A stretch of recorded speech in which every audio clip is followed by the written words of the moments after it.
कृषी मंत्र्यांना सांगितलं होतं की शेतकऱ्यांच्या शेताच्या बांधावर आम्ही शेतकऱ्यांना खत उपलब्ध करून देऊ. बोलाची कडी आणि बोलाचा भात. SSP नावाचं जे सिंगल सुपर फॉस्फेट आहेत, टोटल कंपन्या बोगस आहेत, त्याच्यावर कारवाई होत नाहीत. त्याच्यामध्ये खडे गोटे सापडतात. जिल्हा गुण नियंत्रक अधिकारी करतात काय? या ठिकाणी खुर्ची घेऊन बसले का? ज्याला भरारी पथक कुठे गेले? का कारवाई झाले नाहीत? 50 पोते पकडले गेले, त्याचं सॅम्पल पकडले गेले. आतापर्यंतच्या इतिहासामध्ये जेवढे सॅम्पल पकडले गेले, तुम्ही जर 100 सॅम्पल पकडले गेले तर किती सॅम्पल फेल गेलेत? मला आता कृषी विभागानं आम्हाला नोंद द्यावी की किती सॅम्पल फेल गेले. मुळातच महाराष्ट्राच्या कृषी मंत्र्यांना सांगितलं होतं की शेतकऱ्यांच्या शेताच्या बांधावर आम्ही शेतकऱ्यांना खत उपलब्ध करून देऊ. बोलाची कडी आणि बोलाचा भात. हे असं म्हणलं तर वावगं ठरणार नाही. आज तुम्ही हिंगोली जिल्ह्यामध्ये जर पाहिलं तर शेतकऱ्यांनी त्या दुकानदाराच्या दुकानाच्या चक्रा मारू मारू त्याच्या चपला झिजल्या, परंतु त्यांना त्या ठिकाणी DAP खत उपलब्ध झालं नाही. परंतु काल कृषी विभागाने कार्यवाही केली. हिंगोलीच्या एका व्यापाऱ्याच्या दुकानामध्ये त्या ठिकाणी शेकडो खत त्या ठिकाणी DAPचं सापडलं. मग हे खत पैदा त्यांनी केलं कुठून? हे खत तयार करायला नेमकं कुठे? हे बोगस म्हणजे DAPच्या नावाखाली आणखी खत कोणतं वापरायले का? म्हणजे एक तर या जिल्ह्यामध्ये बोगस औषधीचा त्या ठिकाणी भरघोस साठा तयार होतं, भरघोस शेतकऱ्यांना विकल्या जातं, शेतकऱ्यांची फसवणूक होते. काल कृषी विभागाने कार्यवाही केली. कार्यवाही झाली 1 वाजता आणि गुन्हा दाखल झाला रात्री 2 वाजता. म्हणजे हे करायला काय अधिकारी? त्या भ्रष्ट अधिकाऱ्यांना आमचं एकच सांगणं आहे, तुम्हाला जर त्या व्यापाऱ्याकडून पैसे घ्यायचे असतील, अशा कार्यवाही जर दाबायच्या असतील, शेतकऱ्यांच्या आत्महत्या जर तुम्हाला पाहायच्या असतील, म्हणून आम्ही आमच्या मायबापाला त्या ठिकाणी मरताना पाहणार नाही. आम्ही आमच्या मायच्या गळ्यातलं मंगळसूत्र मोडलं.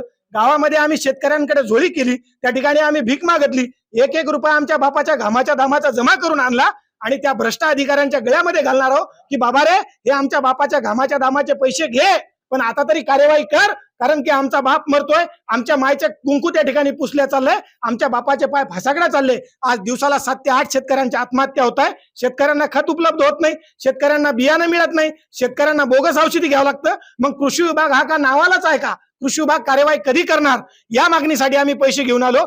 जोपर्यंत त्या भ्रष्ट अधिकाऱ्यावर आणि जोपर्यंत ज्या दुकानदारांना हा खताचा साठा अवैध करून साठवून ठेवला, कुठल्या प्रकारचं बिल नाही, कुठल्या प्रकारची माहिती नाही, जोपर्यंत या दोघांवर कार्यवाही होत नाही, ज्यापर्यंत त्याला अटक होत नाही, तोपर्यंत आम्ही हे कार्यालय सोडणार नाही. पोलिसांनी आमच्यावर लाठ्या घातल्या, आम्हाला गोळ्या जरी घातल्या तरी आम्ही हे कार्यालय सोडणार नाही. कारवाई केली काल कृषी विभागानं कारवाई केली आहे, तरी आंदोलन का? नाही दादा, कारवाई यांच्या थातुरमातुर होतात. आम्हाला माहिती कारवाया कशा होतात.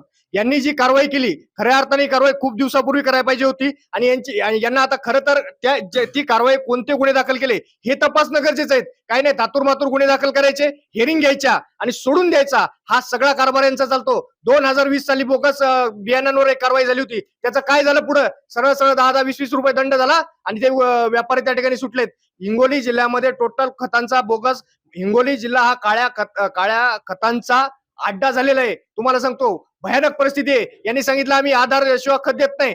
नांदेडहून खत येतं, परभणीहून खत येतं आणि आवाजच्या 1.25 दरानं त्या ठिकाणी DAP विकलं जातं. SSP नावाचं जे सिंगल सुपर फॉस्फेट आहेत, टोटल कंपन्या बोगस आहेत, त्याच्यावर कारवाई होत नाहीत. त्याच्यामध्ये खडे गोटे सापडतात. जिल्हा गुण नियंत्रक अधिकारी करतात काय? या ठिकाणी खुर्ची घेऊन बसले का? ज्याला भरारी पथक कुठे गेले? का कारवाई झाल्या नाहीत? सेनगाव तालुक्यामध्ये आज दिवसा ढवळ्या 1700-1800 रुपये DAPचा भाव आहे. सिंगल लेबलचे बियाणे आहेत, हे त्या ठिकाणी तिथंच तयार करायचे, डबल लेबलचे तिथंच तयार करायचे आणि ते आणून विकायचे. त्याच्यावर काही कारवाई होत नाही. यांना जर संपर्क केला तर यांचे तालुका कृषी अधिकारी सरळ उत्तर सुद्धा देत नाहीत. ही सगळी परिस्थिती आहे. त्या तालुका कृषी अधिकाऱ्यावर सेनगावच्या कारवाई झाली पाहिजे. गुण नियंत्रक अधिकाऱ्यावर या ठिकाणी जिल्ह्याच्या कारवाई झाली पाहिजे आणि जिल्हा परिषदच्या अधिकाऱ्यावर जोपर्यंत कारवाई होत नाही तोपर्यंत उठणार नाही. त्यांच्या तोंडाला काळ पासू आम्ही. तर हे शेतकरी आहेत. एक मुद्दा आणखीन मांडला ई-पॉज मशीनचा. हो, ई-पॉस मशीन मध्ये म्हणजे आपण जे अंगठा लावून जसं राशन विकल्या जाते तसं अंगठा लावून खतं विकल्या जातात, तर तसं अंगठा लावून जे ई-पॉस मशीन मध्ये जे स्टॉक आहे त्या स्टॉकचा आणि गोडाऊन मधल्या स्टॉकचा ही कुठेही ताळमेळ नाहीये. ई-पॉस मशीन मध्ये अंगठा लावून जे खतं विकल्या जातात हे सर्रास बगर अंगठा लावून खतं विकल्या जातात. आणि दुसरी महत्वाची गोष्ट, साहेबांनी सांगितलं की 50 पोत्याचा तिथं स्टॉक पकडला गेला अवैध ठिकाणी. 50 पोत्याचा स्टॉक पकडला गेला. त्यानं काय 50च पोते आणले का? त्यानं हजारो पोते आणले आणि ते आतापर्यंत विकले. आणि आता आपण 50 पोते पकडल्या गेलेत.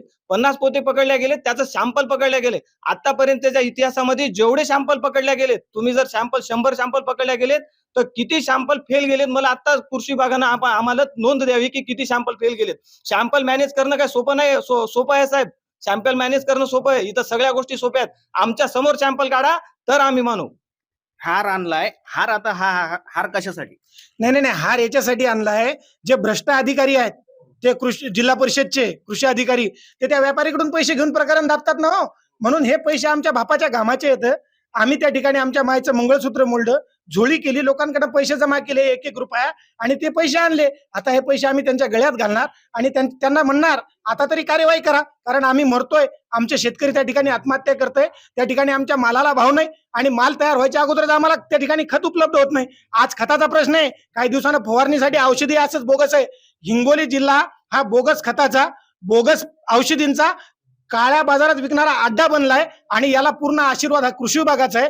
म्हणून हे व्यापारी, हे असे थातुरमातुर कार्यवाही करणारे भरारी पथकातले अधिकारी, हे यांना सरळ सरळ माज आलेला आहे. म्हणून अशा प्रकारच्या या ठिकाणी जिल्ह्यातल्या शेतकऱ्यांना न्याय मिळत नाही. तर हे सगळे शेतकरी आहेत आणि काही शेतकरी संघटनेचे कार्यकर्ते देखील आहेत. ते आता कृषी अधिकारी कार्यालयामध्ये दाखल झाले. त्यांनी पैशाचा हार आणलाय आणि आरोप केलेला आहे की हिंगोली जिल्ह्यामध्ये बोगस खत बियाणं जे आहे ते शेतकऱ्यांच्या माथी मारली जातात, मात्र कारवाई जी आहे ती थातूर मातूर केली जाते. आता यावरती कृषी विभाग कशा पद्धतीने लक्ष देतं, कारवाई होतं का, हे पाहणं गरजेचं आहे. कॅमेरा पर्सन सुदर्शन पाटील सह ज्ञानेश्वर उंडाळ, मुंबई तक, हिंगोली.